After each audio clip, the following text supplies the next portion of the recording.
Seized nearly 300 pounds of cocaine. And that's close to a street value of $13 million. Fox 59's Jesse Wells explains what led to that bust.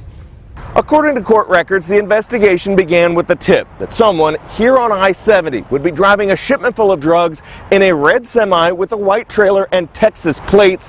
That quickly led to the bust in late November at this rest stop.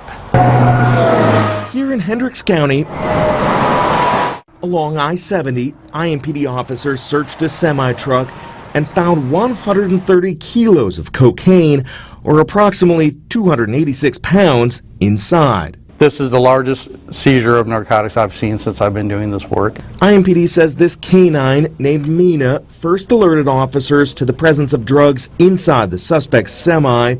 Sergeant Paul McDonald has been with IMPD's drug interdiction unit for 22 years and can't recall a bigger bust for